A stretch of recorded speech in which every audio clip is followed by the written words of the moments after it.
Hey everybody, Shane Presley here, Rock Paper Podcast. Thank you so much for tuning in to another brand new episode. Whether it's your first time or you've been a long time listener, I'm glad you are here with us today. And I'm super excited about today's guest, returning guest, Bobby Stevens. Bobby's got a great new album due out on Friday, April 7th. Titled Glad You Picked Up, and it is we're going to get all into it today on today's episode, so you're going to hear a couple sneak peeks at some songs, and then you can sing along at the album release party along with Sidecar's album release party at Central Stage in St. Louis, Missouri on Saturday, April 8th.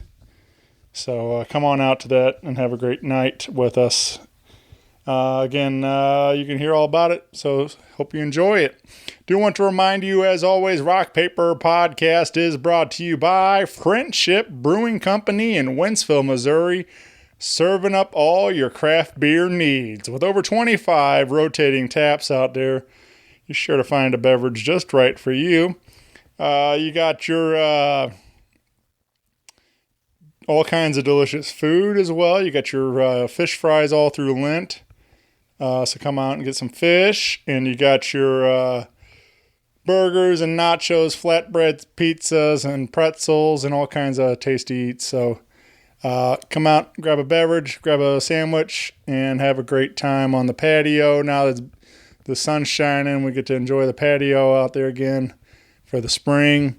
And we got some great live music happening on Thursdays. They've been doing Singo Bingo, and that's happening Thursday, April 6th, Singo Bingo Soul Town. Friday, April 7th, James Birtles. Saturday, April 8th, Steve Kyle. You can find their full concert calendar, beer menu, and food menu at friendshipbrewingcompany.com. You can be sure to follow along with them on your Facebook and Instagram for more info. And if you are in the Hannibal, Missouri or Flint Hill, Missouri area, great news. Friendship Brewing Company is coming to you. Brian just texted me the other day saying that they're coming right along with the Flint Hill location, and those will be opening very shortly. And I will let you know as soon as I know. Again, find all of it at friendshipbrewingcompany.com today. And I have a big party coming up that I would love for you to be a part of on May 14th. That is Mother's Day. We'll be back over at the Old Rock House in St. Louis, Missouri for Debstock. And if you haven't heard, this is my show I put together raising funding and awareness for brain cancer patients. I lost my mother in 2019 to glioblastoma brain cancer, and I'm just trying to do my part to give back to the community, and I invited a bunch of my talented friends to join us. That includes Russo and Company, Emily Wallace, Ryan Cheney, and comedy from Meredith Hopping. Tickets are only $15 in advance, $20 day of show, and can be purchased through etix.com, or you can feel free to reach out and I will drop one in the mail for you. Again, I would appreciate your support for this. This is it's going to be a great day, and I just hope to fill the Old Rock House full of love and have a great time raising funding and awareness for brain cancer. So hope to see you there. That is it for me, everybody. If you need me, hit me up, rockpaperpodcast.com. Be sure to subscribe wherever you're listening to the show and follow along with the Rock Paper Podcast on your Facebook and Instagram. rockpaperpodcast.com, rockpaperpodcast@gmail.com if you'd like to email the show. And with all that out of the way, sit back, relax, and enjoy this brand new episode with Bobby Stevens. The podcast is kind of like it's like a radio show that's not on the radio. It's on the internet. Does that make sense? Uh-huh. Yeah. That's also like my mom. It makes it sound more confusing, doesn't it? It sounds like this. This is Bobby Stevens, and you're listening to Rock Paper Podcast. Rock Paper Podcast. Scissors beat paper, paper covers rock. Rock beats scissors, Shane covers non-stop. Never know what new kind of guest that he's got coming at you. Live and direct on the spot. Could be rock, folk, country, or hip-hop, jazz. All kind of folks that he has. Could be an artist or a comedian to make you laugh on the Rock Paper Podcast. double-decker fudge round, rolling round town. Shane coming at you live and direct from ground zero. He's your hero, he's your bestie. Rock Paper Podcast with Shane Presley.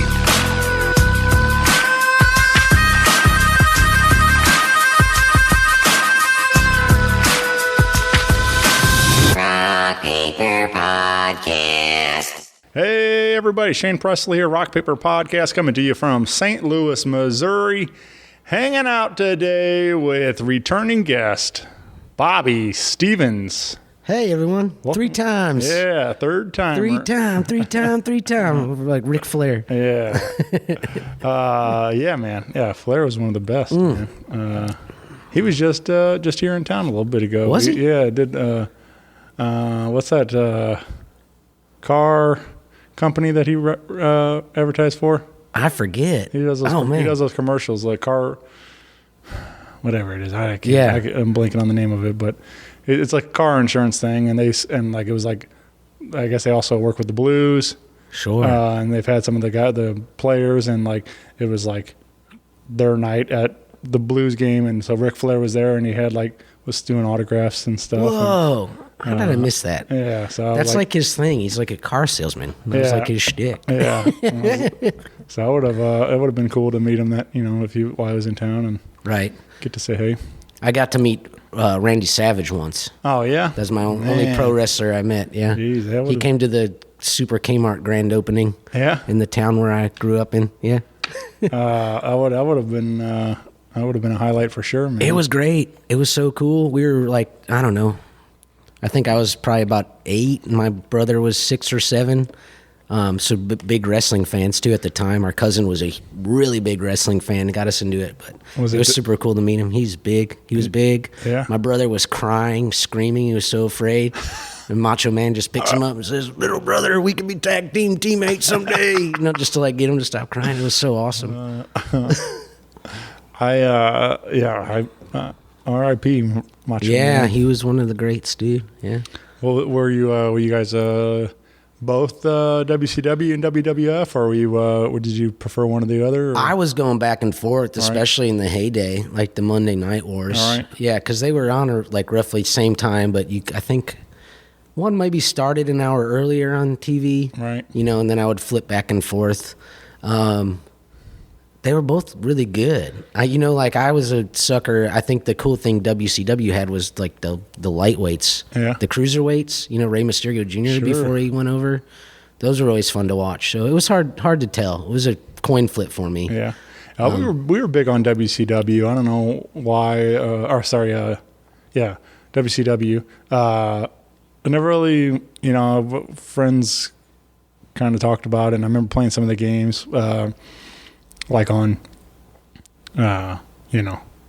whatever, N64 and PlayStation and stuff, and the early days of that and I was aware of some of those guys, but I didn't, for whatever reason, never really watched a lot of WWF stuff. So, Right. So I kind of learned about some of those guys, later on as growing up and as an adult. But so I didn't really watch a lot of Shawn Michaels or Right. or, Yeah. some of those guys. But it was fun. Like I remember being big in WCW, and especially when all those guys like the Outsiders, Kevin Nash and Scott Hall showed up, and Hogan and that whole movement of NWO. It was a fun time to be as a kid and watching all that. And Yeah, especially I was like in middle school when that was happening, right around then. Yeah. I think I always liked WWE, whatever it is now, had a bit, the storytelling was a little bit more blown out. And WCW was fun because they just had really good matches too. Because that was a time in WWE where it would be like you'd watch Monday Night Raw, and there'd be like not much wrestling happening. Yeah. It was more like the build-ups to get you to buy the pay-per-views and everything. But it was still fun, good storytelling. But yeah, I think WCW had the matches were just more front and center for a while, which is cool. That's what you want to watch. Yeah. See people flip around and everything. But yep, that was some wild times though. But yeah, that's funny. We started with that. Of all the things to talk about. I dressed as Macho Man for a show one year. We did like a Halloween party, and I painted a beard on. I wore my bandana. I think I had a Macho Man shirt on, and I was throwing Slim Jims out to the crowd. nice. It's like, and did my best impression as long as till my voice blew out and stuff. Sure. Like, it's hard to talk like that for very long. Oh yeah, I don't know how. Yeah. Did you elbow drop anyone? No, I should have. But yeah, I was like, did as many lines that I could think of, like, introducing bands. I was like, this next band is cream of the crop. Like stuff like that. That's fun. Yeah, That's it was awesome. it was a good time, man. But yeah, anyway, I never got to meet any of those guys. Never, I don't think I've ever met any professional wrestlers. Stacy met Randy Orton here in town one day, like did some kind of signing at the mall or something. Right. Is he's from around here, right? Yeah, his whole family's from St. Louis. That's what I thought, yeah. So yeah, they were, which is cool. They got ties to. And I met his brother Nathan Orton does comedy. The comedian, yeah. And we've become friends through the show and stuff. And but yeah, it's just it's kind of, so I'm kind of jealous of you two that you get to meet these people. Just go, scout them out. Just go to any grand openings and Kmart's. Yeah. I'm waiting for the next Kmart opening. Yeah. Coming soon. Yeah, well, when they make their comeback. All right. Yeah. But yeah, I definitely big on Rey Mysterio. He was one of the greats for sure. What an incredible and just fun to watch. Yeah. Oh yeah. I think he was a big saving grace for W at that time too. Well, and then you had Hogan and all them. Sure. But, but then you get to see all these, like, whoa. Yeah. This is nuts. Yeah. Yeah. Highly entertaining for sure. Yeah. Well, we are hanging out because Bobby, we're not here just to talk about wrestling today. We do have brand new music, and we have a big party coming up. We're part of, and I guess this is sort of shaping up to be like a triple release party of some sort for the. You were booked to play Sidecar's release party, but your album's coming out. Right. The same, like the day before, right? Just the day before, yeah. It worked out in a fun, or I don't know, interesting, I should say. Yeah. Yeah. Philip reached out to me, and I was happy to hear they're putting out an album. And he was like, oh, it's April 8th. And I was just like, that's interesting. I got an album coming out April 7th. So that's fun. And, it's their party, but it just is kind of neat that the collectivity worked like that with Prairie Rehab too and everything. So it was interesting being like, oh, that's neat. Yeah, I would like to do a show. I have an album coming out. I love those guys too. Phillips, both of them are just incredibly kind, talented people. Yeah. They've become great friends over the years, and I'm very excited that they got their debut record officially coming out, and we got a big party. So that's April 8th at Central Stage in St. Louis, Missouri, and tickets available right now at metrotix.com. Again, that's Sidecar's album release party with Bobby Stevens and Prairie Rehab, brought to you by JMO Presents. So, I think it's gonna be cool, man. You're gonna get to share some of your new songs too, and your new album is titled Glad You Picked Up, right, and available on digital platforms on April 7th. Correct. Yeah, it'll be out April 7th on whatever you listen to music on, Bandcamp especially. Do you know Joe Bazzelli? Yeah. He's another great friend of mine, and I saw a video of him the other day down in Nashville playing a Songwriter round, and he was plugging a song that was coming out, and he goes, and I thought it was pretty funny. He goes, available everywhere except for in stores. And I'm like, so. Wow, I'm going to. Something else I will borrow from Joe Bazzelli is that line. That's really good. I thought that was pretty good because it's pretty accurate. That's how everything, it used to always be available everywhere in stores and stuff. Now it's not even in stores anymore. Right. All the ethereal places. Yeah. I'll have some physical stuff eventually. I think I would like to make a record out of this one, a vinyl again. It's just such a daunting process sometimes, and I get lazy or I tiptoe around things for so much, but I was just kind of like, you know what, I'm going to do this time. My partner Kyle, she made some really cool artwork for the digital release, and it just looked so good that I was kind of like, made it seem, I was like, wow, this would be a really good full-on 12-inch, So thanks to Kyle for her artwork and my other friends for helping make some good music that I think will be really good to sit and listen with, which was kind of the intention. It's a pretty, you've heard it, it's a pretty chill album. Yeah. Yeah. Yeah, man, I really enjoy this record. I feel like there is a lot, chill to it, but there are some fun songs too that are kind of like a little more energetic and summertime songs kind of feeling. Right. And I wanted to highlight one that I think is sort of like embodies that spirit of summertime, and I think about It's Margaritaville Somewhere, which is kind of your maybe a little ode to Jimmy Buffett. Big ode, yeah. I was joking with a friend I was visiting in Chicago a few weeks ago, and I was a little weird. I was wondering, you upload these songs and you got to wait for the streaming services to okay it. But I was kind of like, I don't know if they're going to okay that song title. But he's like, yeah, you just put a Jimmy, and I'm like, no, it's not one Jimmy Buffett song title, it's two Jimmy Buffett song titles in there. Yeah, so it's a little ode to him, a little mashup. I like Jimmy Buffett songs, and that was just kind of a fun song to write. It was just very playful, like a lot of people are just like, what is this even about? And just kind of like, I don't know, it's just sitting around thinking about stuff. I don't think Margaritaville in particular, I think, people love that song for a reason. They feel it, people feel it, but it's a lot more thoughtful than I used to give it credit for when I was younger. You hear some of the stuff that I like now, production wise, but if you listen to the lyrics, you're like, wow, that's a heavy hitting song actually. Yeah. Obviously people, there's a reason his career has been going as long as it is, and he has the fan base that he has. Right. There's some diehard parrot heads that follow him everywhere, and so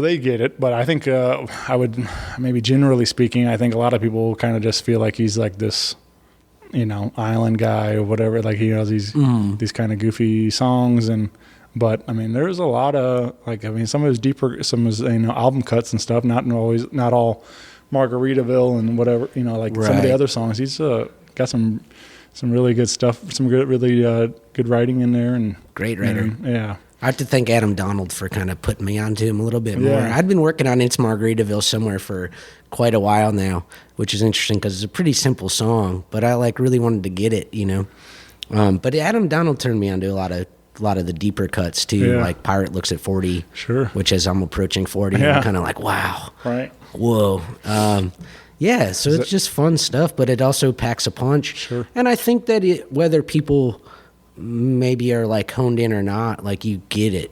I think everyone you can feel the pieces of that too, But when I listen to this song, it definitely puts me in that spirit of wanting to, have an island drink with a little umbrella in it, and just kind of get lost out there on the beach somewhere and having a good time. But so I think you guys did capture the spirit of Jimmy Buffett on this track. Oh, thank you. Yeah. Yes, that makes me happy to hear. Yeah.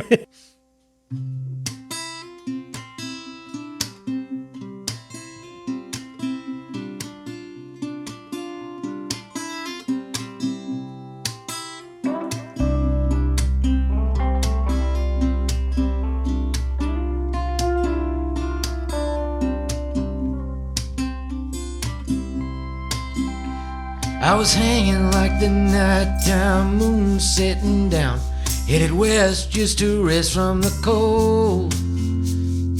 Wondering about the differences between being lonesome and just being alone. Well, I didn't see the neon, and I didn't see the sun when the wind tried to knock me around. Wound up with a dim lit room, hearing music, settled in with a happy hour crowd. And the bartender turned to shake the margarita, filled a glass, it's been lined with salt. I smelled my well-worn years, and my fingers got to tapping. You know, I think I finally understand that song.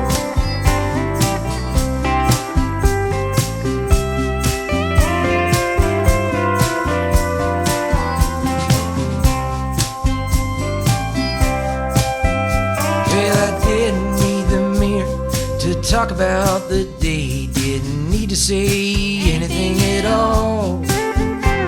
Reflections get hazy all around the horseshoe when the smoke it starts to fall. Then someone got their money, got the jukebox going. We all dreamt to the melody. Nobody sang the words, we just hummed to the music, all thinking in the same key. And the bartender turned to shake the margarita, fill the glass, it's been lined with salt. I smelled my well-worn years, and my fingers got to tapping. You know, I think I finally understand that song.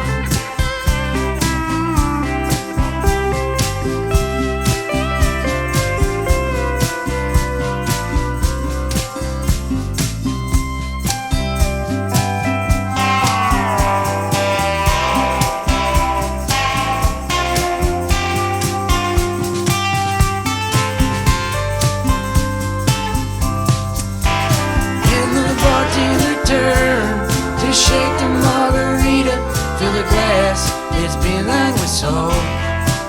I smell my well-worn years, and my fingers got to tapping. You know, I think I finally understand that song.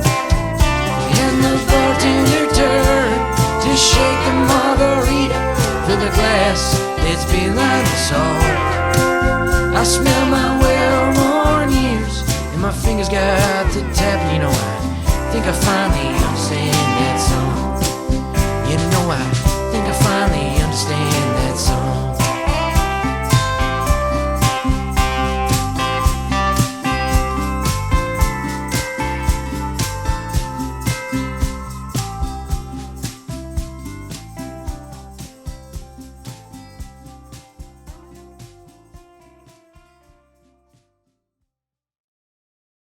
Is that Adam on the... That's pedal? actually not Adam. Oh, yeah? That's my buddy Clayton, Clayton Deering. He lives up in Urbana.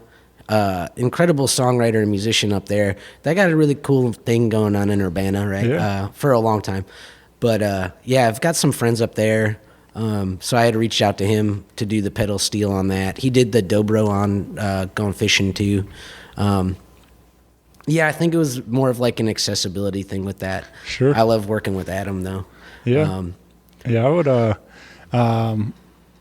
yeah, man, it's just a fun tune, and I really I thought it turned out real nice. I was just I think like I also think about kind of like with Buffett, like that he's one of those kind of guys. Like used to work the door at Oyster Bar for a long time with Sean Cannon, and also Adam was a part of one of those nights they did a Voodoo Jimmy Buffett, and that's kind of like you kind of forget like how many great tunes the guy does have, because like until like something like Sean played like 3 hours of Buffett tunes, and like you're like, man, this guy's all kinds of good ones on here. So so hopefully this maybe somebody will hear this and take a deep dive into Jimmy Buffett's catalog and learn some more. I'm all for that. Yeah. But yeah, man. So it's Margaritaville somewhere. Again, due out on this April 7th on your streaming platform. So feel free to add it to your favorite summertime playlist. Margaritaville is inside of you. Yeah, right. It can always be there. Right, yeah, man. Hopefully, I think it could be the song of the summer, man. Who knows, like. Man, that would be cool. Right, yeah. I do think it's funny you say there, you're, one of the lyrics you say there is like, I finally understand that song. Mm-hmm. So, is that the true you feel like now that, when you're in your mid-30s and stuff, you're starting to understand a little bit more of that? Oh, yeah. It took me a while to get to wrap my mind around lyrically or the story. It's a pretty straightforward story, Jimmy Buffett's Margaritaville. As we're young folks, you're just out there running and trying to escape everything, and then sometimes you realize you're like, oh, wow, yeah, I messed up a little bit. Yeah. But it's on a cool. Yeah. But to understand that and admit it, and also still stand up and be out there having a good time with the tasty margarita somewhere. My buddy Josh Arnold used to do a joke in a stand-up comedy about the song, and always it was Cheeseburger in Paradise. Sure, another great Jimmy Buffett song. But it was he would say how Jimmy starts describing, and he's like, I like mine with lettuce and tomato, Heinz 57 and French fried potato. And he's like, I just wish he would keep going. Like if it, just like, I like when the pickle juice kind of gets on the fries and they get a little soggy, and like it was like, adds a little more salt to them. Just keeps going, just stretching it, just see how long he can go with it. Like, that song was fun. There was I had the chorus for a while. And I was talking to my good friend Andy Cook, he played a big role in making this album happen. But the verses came, there's a very specific bar in the St. Louis area that I was placing myself in and thinking of when I was working on those verses. And there's a very specific time of day in that bar, especially when it happens. It's like around after breakfast and lunch rush is over, between the hours of 1:30 and 9 o'clock at night. There's a pretty big lull, but there's some trusty standards who are hanging around there, and maybe a handful of them. And it's just kind of an interesting, there's good camaraderie of like the afternoon, the happy hour crowd is a special thing. All right. So that kind of honed it all in for me at that point. So definitely. And I make jokes because I play. It's Blueberry Hill where I used to work there.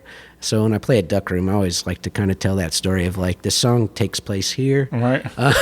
It could take place anywhere, but that was there was just one day in particular I was having a pretty bummer day, and I was walking down Del Mar, and I was like, I'm gonna stop in, and so that kind of brought it all together for me. Yeah. Nice, man. I think about that kind of stuff sometimes. Like, there's a lyric one that where you talk about a jukebox. Right. And I think about that. Like, I'm like, well, I wonder what that jukebox is playing. Like, those kind of things. Like, you don't specify what song's playing, but you say that, so I kind of start wondering, like, I kind of start building the picture in my mind of where Bobby's at in this room or whatever's, I was thinking about that just last night, actually. Not necessarily with that song, but a lot of these songs. It's kind of funny having a song or something that you might make, and, you're sitting down with the intention to do it, and then you're kind of like, then you got a finished product that you feel comfortable with. But I was just thinking, I was like, I think I subconsciously, maybe even for myself, left a lot of details out, because not all these songs are necessarily autobiographical. Right. Something you like hit, you're like, oh yeah, that happened, now what can I do? But they're sparse, and I did leave a lot of like details out, because I think it's nice. I like reading stories or listening to songs where I can place myself into them and make it whatever room or whatever song I think would be playing. I like hearing details sometimes, but it is nice when they're left out. And then you can make them yours in that kind of way. Kind of a Mad Libs style. Sure. Yeah. They live anywhere. All right. Yeah, I think at the time there was a lot of, for some reason, What Does the Fox Say was playing a lot. There'd be some random kid there. Right. It would just break the silence. Yeah. I do agree with that. Like, there's times where I like it to be a complete story. You know, I like a writer to kind of tell me beginning to end, give me, complete, or at least something, like kind of that. But I also like when it's open enough to where, like you're saying, I can apply my own, or, story, or, relate to it compared to like, it was exactly this, or it's like, it's just something happened and like, well, I've been in that feeling. I've had those feelings before, or whatever it is. So, Yeah. And I think either way will get you there. Yeah. It's just, it was kind of a neat experiment in writing, just to leave it, open for, the meaning's all there. I think it's pretty simple, but just for people to live in that space themselves and not have a character or something really kind of driving it. Well, I think maybe a great example of that might be Thanksgiving Day, Dayton, Ohio, 2017. Yeah. This appears on the album, and beautiful take on the song, but we did do a live acoustic version with just Bobby and a guitar here today, live from the Heavy Anchor. Woo-woo! Yeah, big Number shout one out. bar. Yeah. And man, this is a really unique song, I think. Like, I don't know, it's hard for really to describe it, but I really enjoyed it. It's really peaceful. The guitar playing on is just really relaxing. It's just real pretty sounding, and the lyrics are open enough. Like, you can, again, like you're saying, like kind of you can fill in the blanks with whatever you want, kind of feeling. But I feel like it's obviously it's kind of part of a phone conversation of some sort, or some kind of conversation between two people of some, and a couple of variations of whether the in person or over the phone. But is this what do you want to tell us about this song? Oh wow, yeah. If I can say so, I like that song. Yeah. I think when I started writing it with the guitar melody and everything, it was very comforting to me too. Just in that time period, I think I had written that song 2018, 19 or so, kind of putting it together. But yeah, it was just a nice, that verse part was just something I was just strumming along, maybe anxiety day or something like that, but it just kind of put me in a place to be like, oh, I want to put words to this, which is always great. But I kind of had some purpose with that one, because the title is a true story. Yeah. Or roughly a true story. It wasn't necessarily Thanksgiving Day, but I was traveling back home to Northeast Ohio to visit my family, and we were a one-car household at that time, and Kyle couldn't come, so I was just like, well, I'll just take a Greyhound up to Cleveland, and if anyone ever there's taking Greyhounds before, it can be it's a fine experience, but sometimes the timing is just off on them. But I was stuck in Dayton, Ohio for, I don't know, 10 or 12 hours or something like that. So it kind of that was just the setting of it. I was just wrapping my mind at the time, was kind of not so in touch with people who I would want to be in touch with some more often. And I know a lot of people kind of grip with that. It's just a wacky, busy world we're in, but you're just kind of there. And I was thinking about it just being, everyone's in this same situation together, just kind of stuck there and just thinking and either frustrated, but then at some point you just kind of got to be like, well, we're just dealing with this right now. So from there, that's kind of the truth of the story. And some of these, like the character in the story, are maybe some of my own anxieties or thoughts on things at the time, just missing people. But then I think I made a person who is kind of placeless and figuring it out.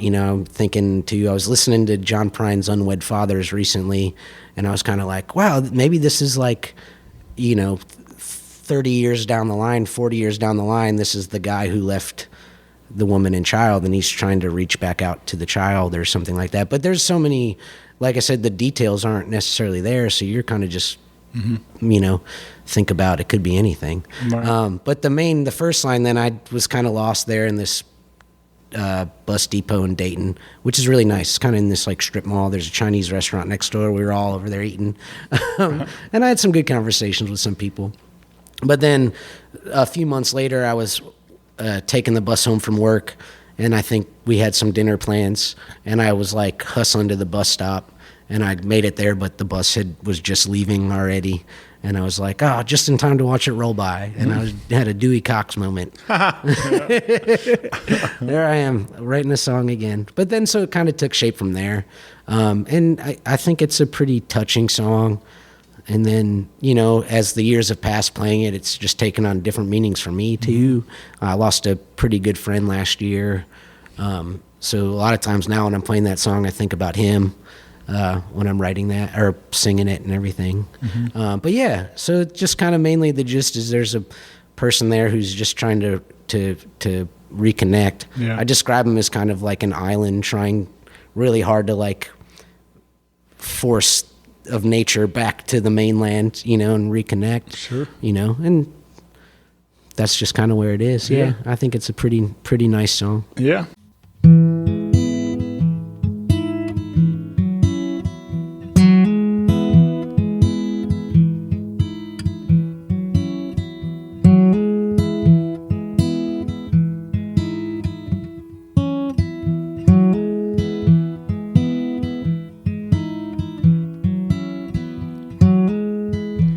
Just in time to watch it roll by.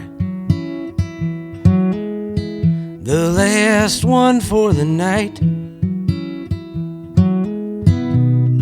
Guess I'll rest here in this station. I've never seen Dayton in the light.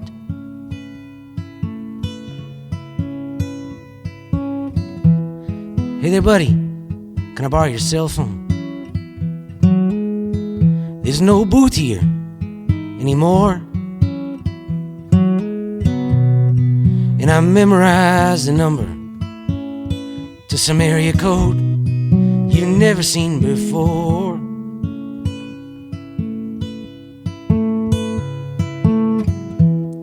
And if you're worried I'm gonna steal it, here, take both my shoes.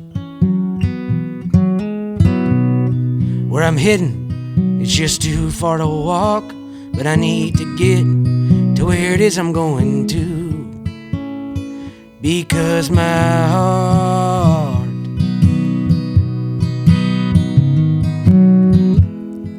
it's flooding like a river. It's flooding like a river. It's flooding like a river. Let's build this bridge and see it through.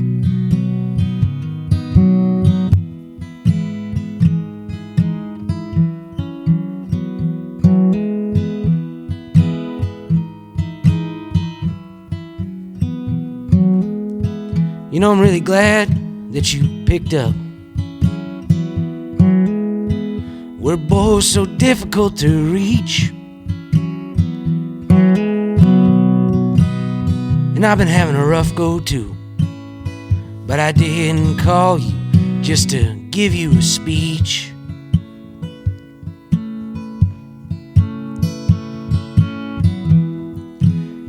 Have you ever been to Dayton?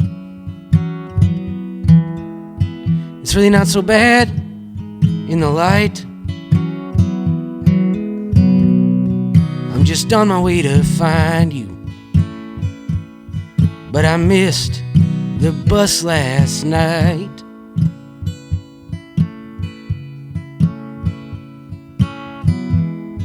And these stories are constellations. That's why I keep looking up. It's just sometimes gravity gets the upper hand and leaves me feeling like a stick in the mud.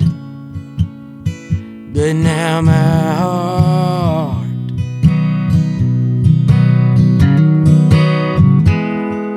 it's flooding like a river. It's flooding like a river. It's flooding like a river. Let's build this bridge and see it through. You know what's troubling most nights? You know what's troublesome most days? It's just how long I will hold my breath when I know what I need to say, and I don't want to drown.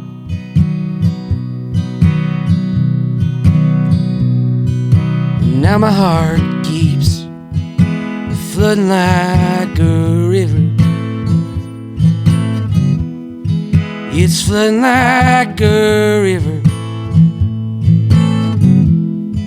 It's flooding like a river. Let's build this bridge and see it through. I'm flooding like a river. My heart keeps flooding like a river. It's flooding like a river. Let's build this bridge and see it through.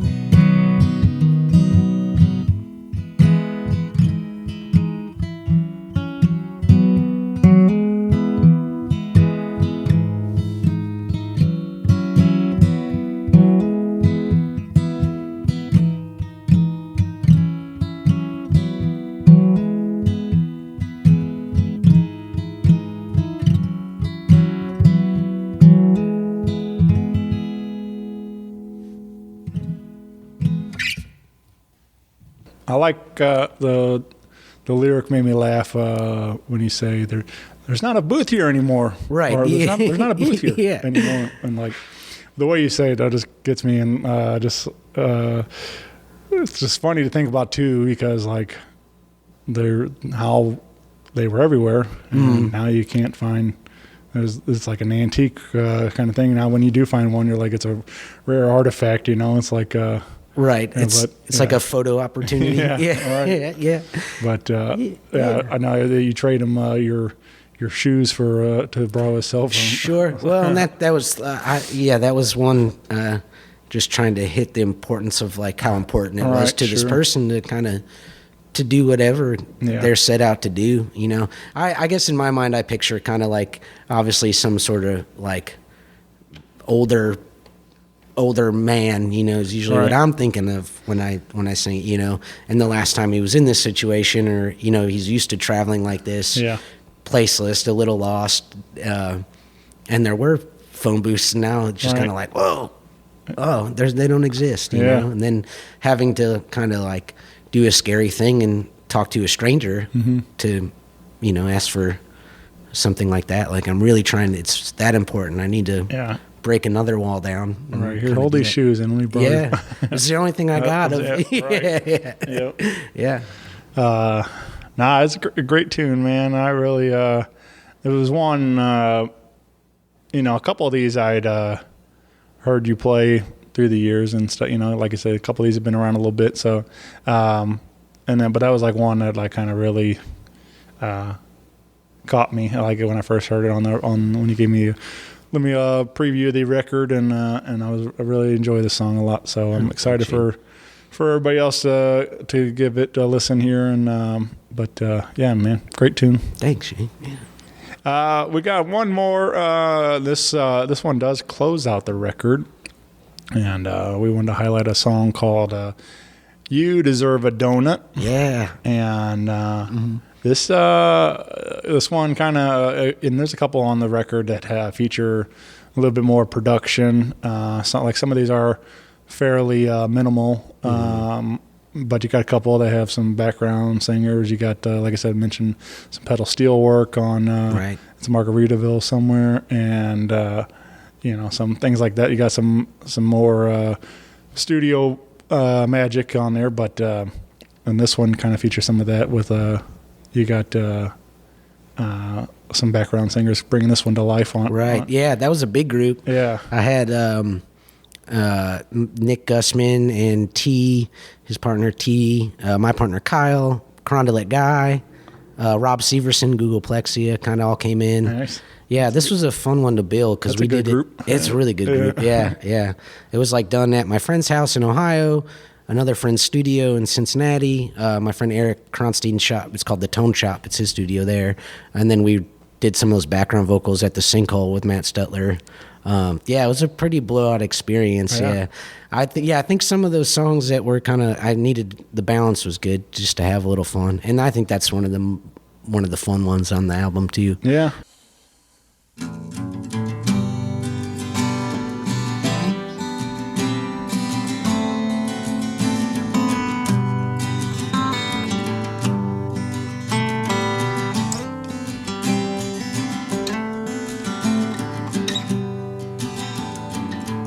You don't need a key, you just walk right in. On an invitation, that's for sure. All that weight you've been carrying around by yourself, set it down for a while at my door. Maybe I won't know what to say, we'll just lean like a tree. We might bend, but we won't break. We can sit until the sun lends its light to the moon, 'cause it's a much better world when we're sharing the view. We'll sing do-do-do-do-do-do-do, do-do-do-do-do-do, do-do-do-do-do-do-do, do-do-do-do-do. I've been made tender from some broken bones, they say time makes things heal. But I look down and I can still see the scars. Brings me back to something I can still feel. Maybe I won't know what to say. We can lean like a tree. It might bend, but it won't break. Or we can sit until the sun lends its light to the moon, 'cause it's a much better world when we're sharing the view. We'll sing do-do-do-do-do-do-do, do-do-do-do-do-do, do-do-do-do-do-do, do-do-do-do-do.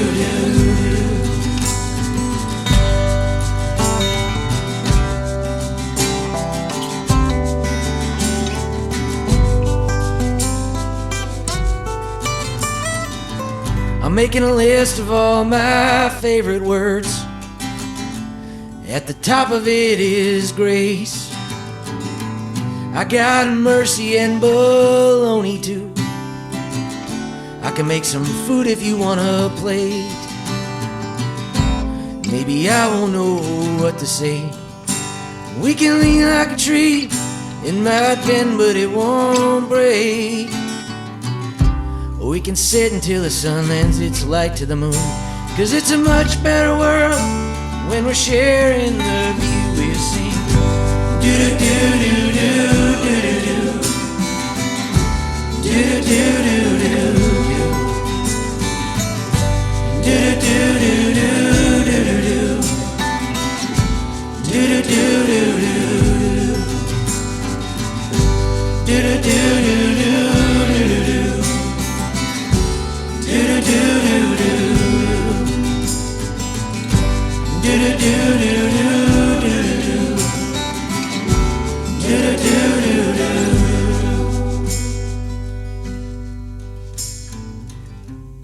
maybe I won't know what to say. We can lean like a tree. It might bend, but it won't break. We can sit until the sun lends its light to the moon, 'cause it's a much better world when we're sharing the view. It's a much better world when we're sharing the view. It's a much better world when we're sharing the view. We sing do-do-do-do-do-do, do-do-do-do-do, do-do-do-do-do,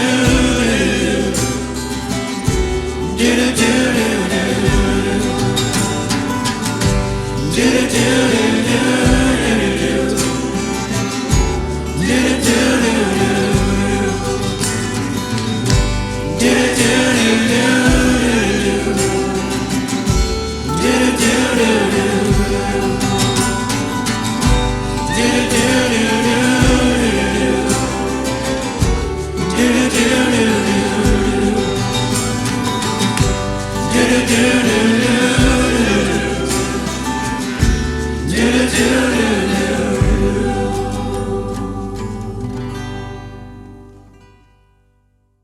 I would kind of think, I mean, I don't know, there's probably some similarities, but I would say it's kind of like kind of your Hey Jude, you know, kind of, Yeah. you got the doo-doo-doos, Sure. sing along, you got the... Yeah, and it just kind of got, I guess now that I think about it, yeah, the sing-alongs, Right. a similar message, I think, too, Right, you know, yeah. like things are kind of weird or difficult, Yeah. but we're here together and, Right. you know, it's going to get better. I you think know? it's, but not that you were, you know, ripping off Hey Jude or anything, but it was kind of a similar feel and tone to it. Yeah.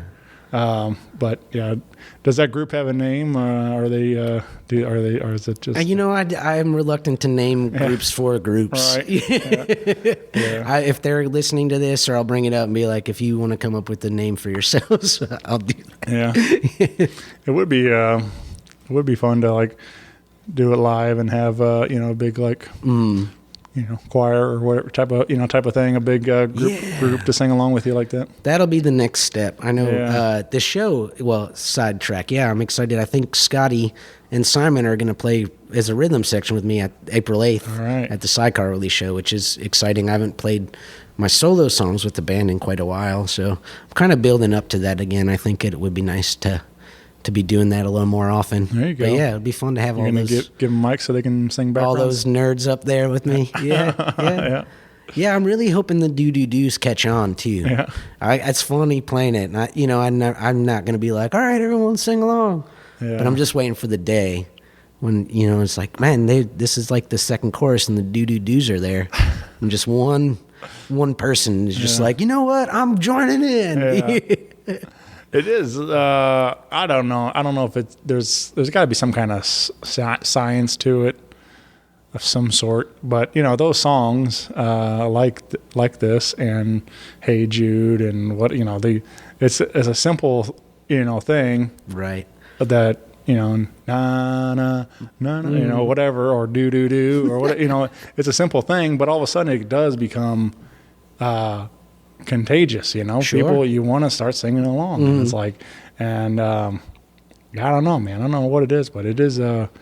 Those rhythms get stuck in your head, and I mean, I'm sure it goes back to some kind of, you know, primal thing that threw us or whatever, just like, or whatever it is. But it's interesting that how we just can't help but to start, you know, moving along and singing with you and stuff. So Yeah, that's the beautiful thing about a lot of Yeah. this. Yeah, and it's like to end the album with that was Right. just kind of like it was a no-brainer for that to be the closing song, just to wrap up the story, you know, and people coming back together again and telling each other it's okay. Yeah. But yeah, check this all out again. April 7th on all your streaming platforms. BobbyStevens.bandcamp.com. You can be able to download it there. Be downloadable on Bandcamp, yeah, for a very low price. I don't like, you know, whatever. We'll get into that later. Yeah. Yeah, you can download it on Bandcamp, you know, and then it'll be on however you listen to music or podcasts or whatever, yeah. I do think, like you're saying about vinyl, I mean, we've done vinyl in the past, and I think this would be, like I said, be a solid listen to put it on and let it ride, man. Just Right. it's one of those records for sure that you can just sit and enjoy. Thanks, Shane. So hopefully we make get around to vinyl one of these days. The time will be soonish. Yeah. Do you still buy quite a bit of vinyl? I do. I notice myself. I like to buy them more, which I think is nice. Like if a band's traveling around or when other local groups put out records. I think a lot of my collection is more things I've bought at shows rather than I've found at record stores. I'm trying to like pare it down. Like I got quite a bit of records. But sometimes I'm trying to get to the point where I'm like, is this the only way I can listen to this? You know? And then, or if it's like a really good act that I've seen out live, as far as also supporting them financially. And then you get the really cool art thing. And I think, like we were just talking about, and everyone argues this, it sounds good. And it's nice because you're doing a physical thing. And generally, if I'm putting on a vinyl to listen to, that's what I'm doing. I'm sitting down and I'm listening to the vinyl. I'm not really like cleaning the house or occupying my mind or time with anything else other than that, you know. But I guess, you know, online a lot, it's like, oh, I'm cooking dinner. Let me put down some music or an album I like. But you kind of just get lost a little bit in whatever else you're doing. So it's nice to have both, though, you know. Yeah. I try to buy as much as I can, especially from my friends and bands that coming through, just again, like I was saying, to support. But I probably, you know, realistically listen more on digital just because I'm in the car or at work or whatever. You know, more of my time is spent away from the house and, you know, at the turntable. So it's like, but then I don't feel as guilty when I listen to it on a Spotify because I know I bought a copy. So it's like, so that's kind of my justification of it. Like I know streamings aren't really giving artists a lot of money, but I justify it by I bought a vinyl copy of it at home. So yeah, that's the nice thing of it too. Or a T-shirt or whatever. You can't lug around a turntable and and it's nice it's a beautiful thing to have because I mean, say what you will, as an artist, yes, but it is nice also as a listener and as an artist. Like sometimes I feel comfortable being like, oh, somebody could listen to this literally anywhere in the world, any time of day, and doing whatever that is they're doing, you know. So it's kind of nice too, you know. Yeah, I agree. I mean, I don't know. Obviously, it's been talked about a lot, debate on digital and everything else and streaming, but I'm like, I agree. I think it's, if anything else, it's just a great networking tool. You know, the fact that you can put it out there and maybe somebody on the other side of the world discovers it and that, you know, by chance and becomes a big Bobby Stevens fan. So, yeah, it's cool to think about. So yeah, I agree. But speaking of you know the world a little bit, you said you're working on a possible summer tour. Yeah, I'm excited about it. We're about, I'd say 75% done booking. So this past year, my partner Kyle and I put out a poetry book together. Which was really great. She is an amazing artist and writer and a lot of other really great things too. But, you know, we'd been talking about doing something like that for quite a while now. And then when we were all locked up, we were like, well, let's really do this. So we swapped poems with each other, and then we each made art for each other's poems. And she's been getting a lot of stuff published and everything too. And we just thought it would be kind of a cool idea to do a tour together, you know. And our friend Emily, Eggshell Emily, she lives in Brooklyn, is coming too. She's a great songwriter. But so it's kind of cool because we'll just be touring, and Kyle will be doing some poetry reading, and I'll play some music, and Emily will be playing music. So we're going to go out for a week in June and hit, you know, into, I think we're doing like Kansas City, Des Moines, Iowa, Chicago, Oberlin, Ohio, where it's like roughly-ish where I'm from and where Kyle and I met, and then down to Athens, Ohio, where I lived for a bunch of years, which I'm very excited about, and then into Asheville. So it'll be fun, too. Yeah. It's a little more DIY style touring. We're doing like a fair amount of house shows, which will be fun, just cozy little nights. So those, I mean, we might have even talked about it, but that's some of my favorite stuff, man. Like, it's just... it's kind of a newer thing to me. I think the first time there was a guy, Kevin Gordon, I'm a fan of, and I saw like on Bands in Town or something like that, that he was hitting St. Louis, and then it was at a venue I didn't recognize, and I was like, well, what's this? And I looked it up, and I found their website, and and then turns out it's their home.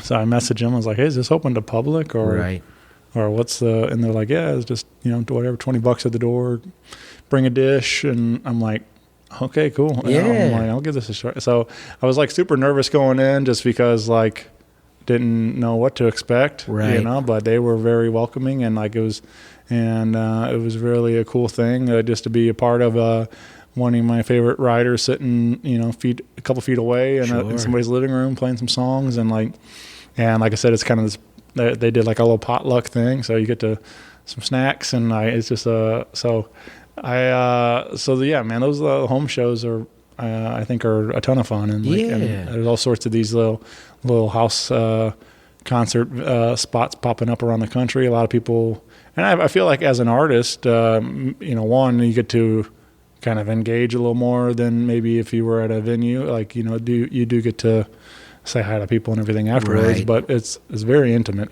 So yeah, it's nice because there's definitely a barrier being brought down because you're just sharing the space. It'd be like sitting around a fire, and and not in the way where like, oh, here's the person with the acoustic guitar at the party. Right. They're meant to be there.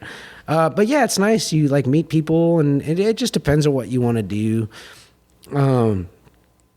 Sometimes touring when you're just small potatoes or whatever, it's just nice to go to a place where you got a handful of buddies, and maybe a couple people or more people show up, versus I'd love playing in venues, but sometimes that's like a hard thing to break into if it's a new city you're never really played in or anything like that, to get a venue to take the leap of faith and be like, oh yeah, we'll book you. But then sometimes you're in like a room for 50 to 100 people, and there's 3 people there, which never doesn't bother me too much. But there are times, especially if that's like this is what you do, All right. But I like getting to like hang out with people and everything too, and it makes that thing too. It's a very conversational atmosphere. Sometimes people are pretty intently listening to what the artists are doing, but I think a lot of the artists who do that a lot get used to just like, oh, we're having a conversation, and the floor is open for people to just hang out or be like, ask for a song to be played and everything. It's really nice. Yeah, man. Well, keep an eye out for tour dates. Hopefully Bobby coming to a city near you. You can get plugged in with Facebook and Instagram. Follow along with Bobby Stevens there. What about the book? Is that available online? Yeah, you can get the book currently on my at bobbystevens.bandcamp.com if you go in the little merch section. Also, I'm totally cool if people want to, if you find on Instagram or Facebook, like send me a message. I'm happy to kind of make something work out if you're interested in it. The book's really cool. It was very fun to make a book. Yeah, man. Yeah. That's I mean, I remember seeing it, and I need to get myself a copy. I'm ashamed to say I haven't got that yet. But I do think that is very cool that you were able to do that together. Yeah, it was very special, and it's neat. We've been doing some readings. We got a couple of readings coming up too, and that's like a new world for me. I'm like, oh wow. Yeah. It's just funny. You can get used to doing something in front of people. Some things, and then another thing, and it's still like, I can't do this. Yeah. Oh my gosh. Sure. Yeah, it's like Talladega Nights when he's like, I don't know what to do with my hands. Right. That's pretty much exactly it. Like, what do I do in a reading? You don't have your guitar. You don't grab the microphone. All right. Yeah. I agree. It's a different. You get so comfortable doing what you do, and when you step out of that comfort zone sometimes, like, and do something, even though it's a similar thing, it can still be kind of scary. Like, I don't know, I'm getting better about it, but like, again, talking about hosting that show, talking on stage, I can talk in a microphone all day, but you're great at it. Getting up there and talking in front of a group of 100 people or something is it gets kind of a little different. So yeah, I've had some pretty. I've seen you do it a few times. You do great. Yeah, I mean, I'm very. It's still a work in progress. Right. Right. It's like, I had a buddy. We just had my friend's wedding a little bit ago, and I got to speak at the wedding, and I had a friend compliment me on my speech, and he's like, I couldn't do that, man. He's like, gave a speech at his brother's wedding. He said I had to get, had a couple drinks, but I didn't want to get too drunk. Sure. He's like, and he's like, but he's had to calm the nerves and then, but I was like, I don't know. A lot of it's just, again, like practice, man. I've been talking on a public forum for, 9 years doing the show now. So it's like you get a little bit better on the mic after recording 1,000-something podcasts. Sure. Yeah. Was it 1,026? Yeah. Now? The last one I posted was 1,029. Yeah. So, oh, man. Wow. Yeah. It's wild to think about. Jeez. But yeah, it's still inside. I'm like, I might be cool on the outside, but inside I'm still a little pretty nervous and stuff. And so everything's churning up there. Yeah. Right. Did you prepare the speech? Were you like pretty thought out or like ready? I didn't like write it. I worked through it in my head. I get, kind of what I had a couple bullet points, right? Lines that I wanted to hit or story, parts of stories I wanted to touch on, and I knew it wasn't very long. It was, we agreed to like kind of just do like minute-long speeches. So I was like, I didn't want to get too drawn out and emotional or anything. But it was like, so that made it easier, like kind of having a framework of it. But yeah, I kind of talked it through myself and ran it by Stacy and make sure it wasn't like super cringy or anything. Right. So that's a good thing to have. She approved it. The partner, the wife approved. Yeah. So it seemed to go over well. So that's great. Yeah. I think I've never done a wedding or anything kind of, or like a toast really. Yeah. Those seem the most, I would be a mess. I think I'd be bad at. Yeah. Right. I did one following, I was the best man at my buddy Steve's wedding, and the maid of honor, she did one of those long emotional ones, crying, and I was like, wow, this is difficult to follow. It's like just like it's like hard to really say much of anything. I just try to make it kind of be funny, and I think a quick line. I was just like, all right, well, nobody wants to listen to me speak after listening to one. Right. I was just like. It's kind of difficult situation, but I made the best of it, I think. But sure. I felt so you never know, man. There's some of those they can be a difficult situation in front of, especially when it's a you may know some people, but essentially a room of strangers, right. It's not your wedding, so sure. It's like, and you don't want to go again like the Steve Buscemi in the wedding singer or anything like that. Yeah, I always go to old school. He's like, I'm glad to see Frank's dad made it out. Right.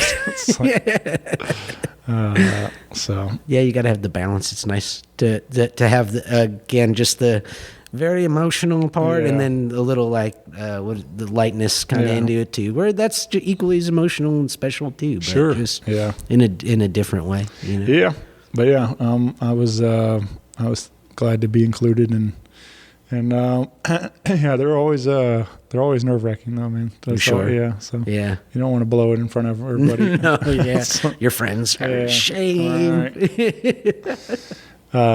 But yeah, so along with the book and the new music, and then hitting the road, what else?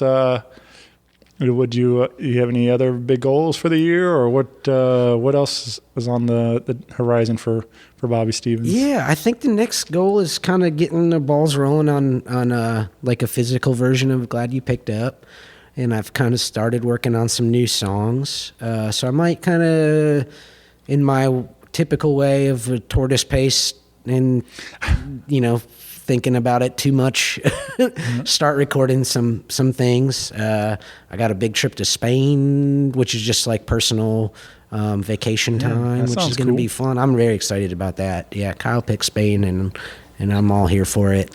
I've never done anything international, so that would be very cool to go see some more of the world. Yeah, it's pretty wild out there. It's fun.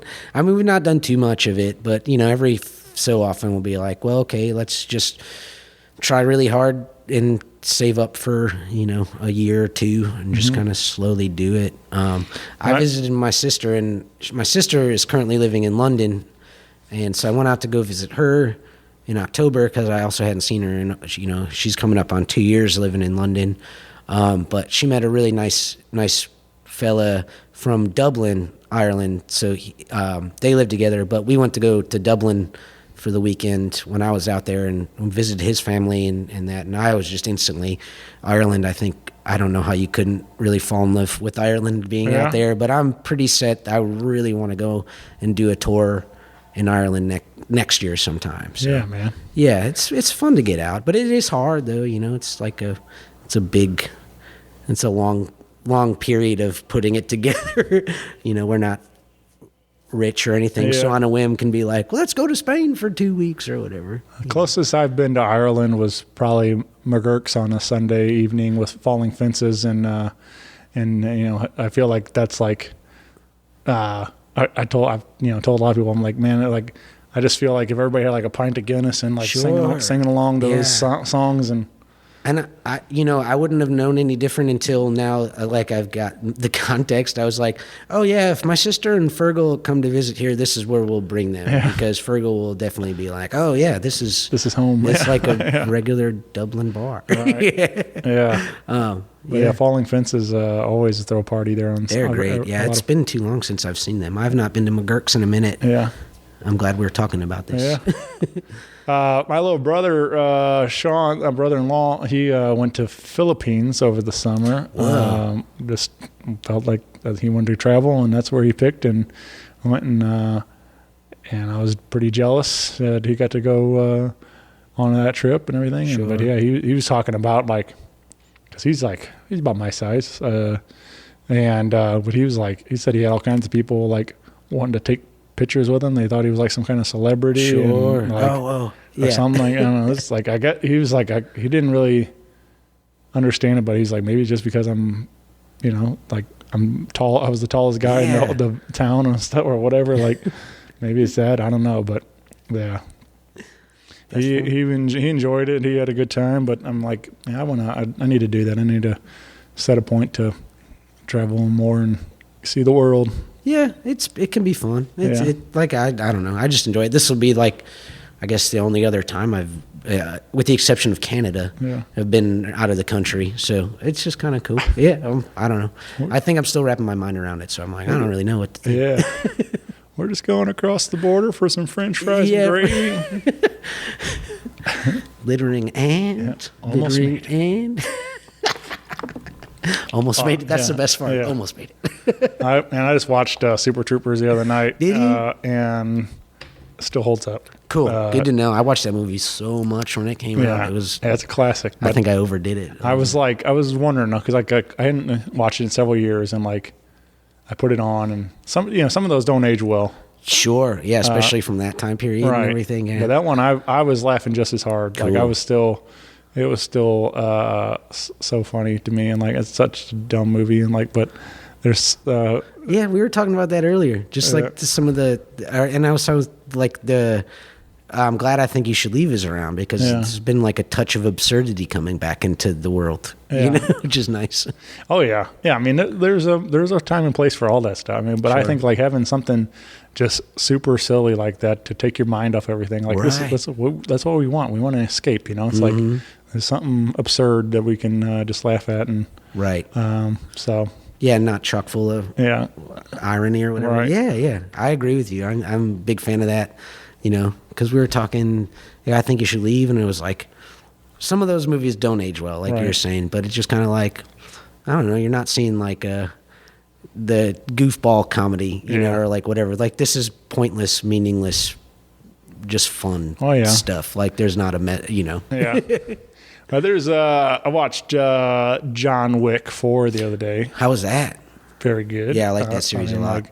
But that's kind of, I feel like it's not comedy, but that's that same kind of thing. There's not really a ton of, plot and, to it. It's just John Wick killing everybody. Destroying. So that's that's the fun of that movie. So, right. But that's the same it's a similar type of thing where it's just like you kind of get lost in the action of this, ridiculous movie and have fun with it. And, you're not really getting it's not super depth, getting the story and the plots. I mean, there is a little bit, but it's more for just the gratuitous action. Sure. Right. just, right. Yeah. It's like a redemption story too. Yeah. So, but no, it was very well done. It was. I read that he only speaks 308 words of dialogue through the whole movie. Whoa! Which so it's very very little dialogue from John. And, sure. But just action all. He's gonna busy. say what he needs to say in a different way. Yeah. So, but no, check it out, man. Cool. Well, Bobby, this has been incredible, man. I'm glad we got to catch up. Thanks for having me on. This was very fun. Yeah. Big shout out to the Heavy Anchor letting us hang out for a minute. And again, grab your tickets for April 8th at the Central Stage in St. Louis, Missouri. Bobby Stevens, Sidecar, and Prairie Rehab. Tickets available right now at metrotix.com. It's going to be a party. Come on out. Oh, yeah. Yeah, and it's cool to hear that you're going to have Simon and Scotty backing you. So I'm so excited. They're very capable hands too. I'm just kind of feeling really good about it. Yeah. So that'd be nice having getting a little bit more of the full band treatment on some of these songs. Right. And so man, I'm excited for that. And the new Sidecar record's fantastic. And I'm excited to hear what some new stuff from Prairie Rehab too. So. But yeah, thanks, buddy, and hopefully I'll see you there. All right, come on down. Yeah. Bye, everyone. Bye. Thank you.